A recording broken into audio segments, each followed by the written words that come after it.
प्रत्येक मनुष्य का ये कर्तव्य है कि वे ये जाने कि उसने इस संसार में किस उद्देश्य से जन्म लिया है, उसका अंतिम लक्ष्य क्या है। क्या वह केवल एक शरीर मात्र है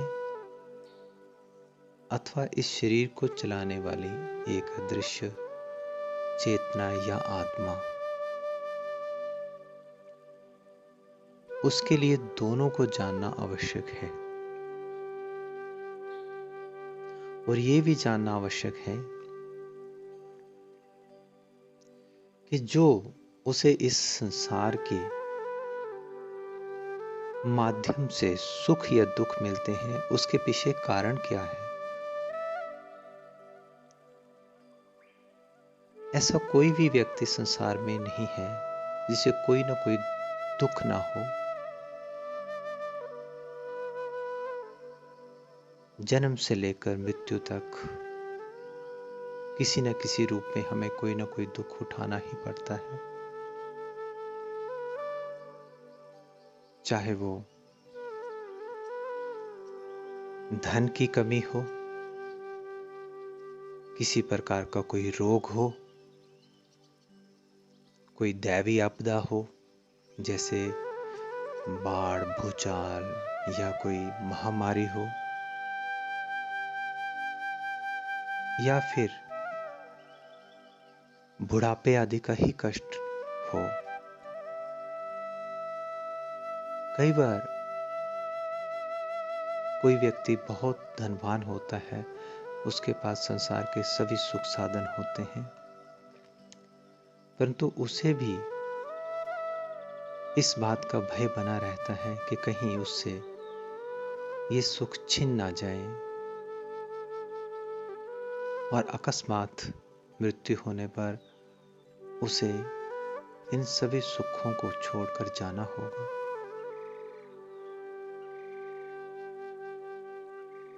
इसके अतिरिक्त कई बार हम स्वयं तो भौतिक सुखों के माध्यम से सुखी होते हैं, लेकिन जो हमारे प्रियजन होते हैं, हमारे सगे संबंधी होते हैं,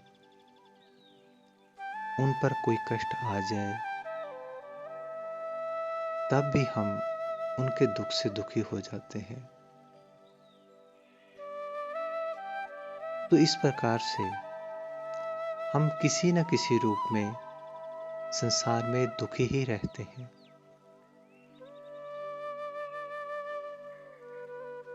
तो इन दुखों से बचने का आखिर उपाय क्या है। इस संसार में जितने भी मत हो चुके हैं या अभी हैं, जो भी धर्म या संप्रदाय हैं, उन सभी ने इन दुखों से मुक्त होने के ऊपर जोर दिया है और अलग अलग प्रकार से उपाय बताए हैं। लेकिन एक चीज जो सब में कॉमन है वह यह है कि सभी इन दुखों से मुक्त होना चाहते हैं और सभी संसार के बंधनों से छूटना चाहते हैं।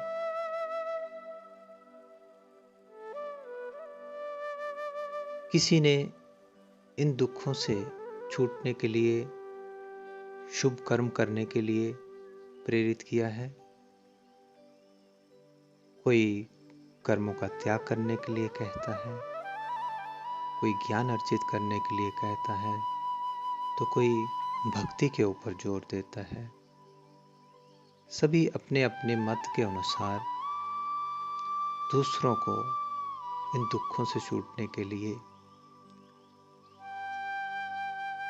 प्रेरित करते हैं। कुछ मत ऐसे भी हैं जैसे कि बुद्ध धर्म, वे लोग आत्मा के अस्तित्व को नहीं मानते, लेकिन दुखों से छूटने का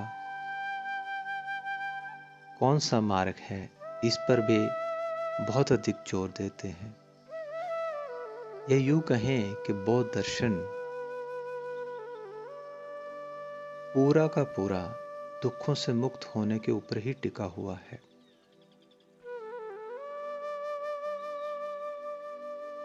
इसके अतिरिक्त यदि हम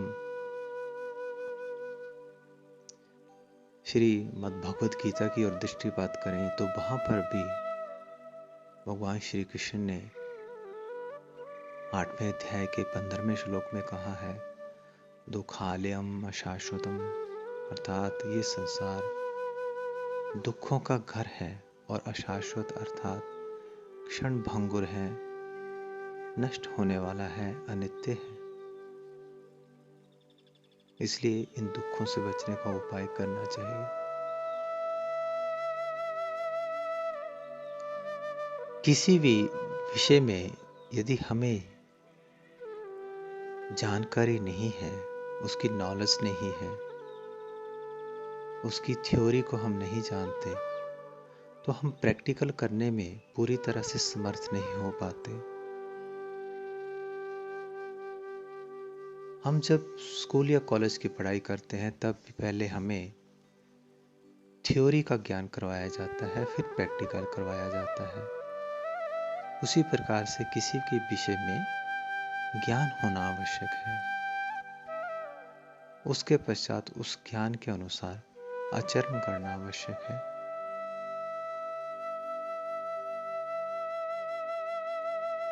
भगवान श्री कृष्ण ने भी गीता में अर्जुन को कर्म का सिद्धांत बताया, कर्म योग के विषय में बताया, ज्ञान योग के विषय में बताया, भक्ति योग के विषय में बताया, सांख्य दर्शन का विश्लेषण किया और अंत में इन सब का सार बताया।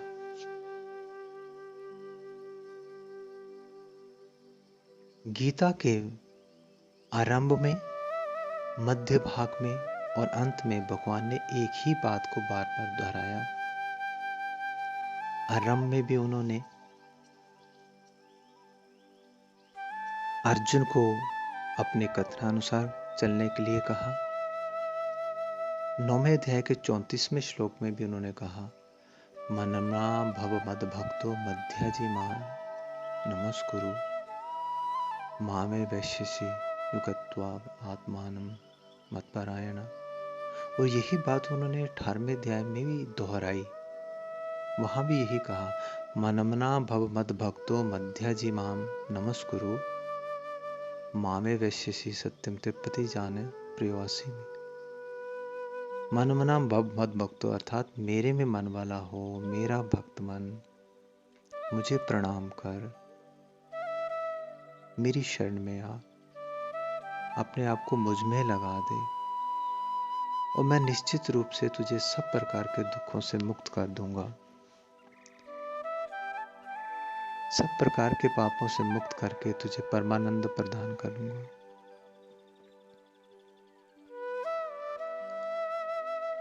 अर्जुन को भगवान ने सब प्रकार के योग बताए, लेकिन उन सब योगों का सार यही बताया कि तुझे यदि किसी भी योग को समझने में या उस पर चलने में कोई कठिनाई हो, किसी प्रकार का कोई कंफ्यूजन हो, असमर्थता हो, तो तेरे लिए सरलतम उपाय यही है कि तुम पूरी तरह से मेरी शरण में आ जा। अंत में भी उन्होंने यही कहा है, 18वें अध्याय के 66वें श्लोक में भी कहा है, सर्वधर्मान परित्यज्य मामेकम शरणम व्रज।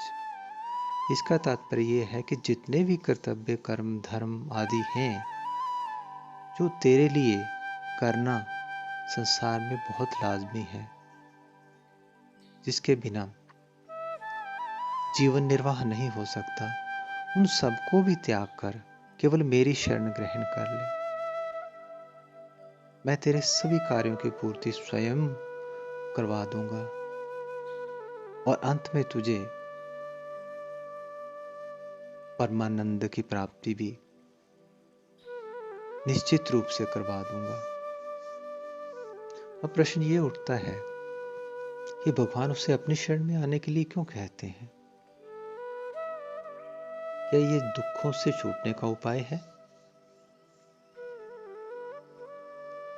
तो इसके लिए हमें ये समझना आवश्यक है कि भगवान मात्र एक व्यक्ति नहीं है जिन्हें हम व्यक्ति समझते हैं। वो तो उनका माया से ढका हुआ स्वरूप है, अवतार है। वास्तव में वे केवल व्यक्ति नहीं, एक परम शक्ति है, परम सत्ता है। वे परमानंद स्वरूप है। तो जब हमें दुखों से छूटना होता है तो सीधा सरल सा उपाय है कि हमें सुख की ओर जाना होगा, सुख को पकड़ना होगा, और उस सुख को पकड़ना होगा जो सदा के लिए हमारे साथ रहे।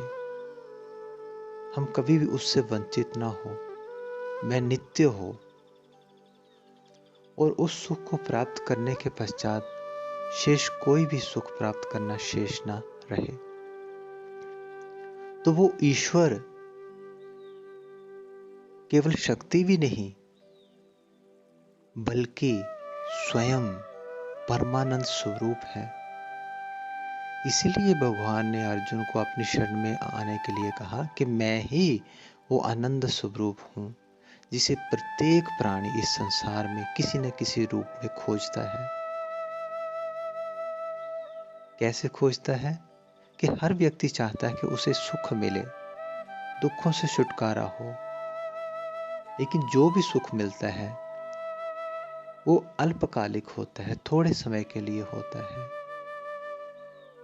जब सुख समाप्त होता है तो दुख आता है, और दुख समाप्त होता है तो सुख की शुरुआत होती है। अर्थात एक ही सिक्के के दो पहलू हैं।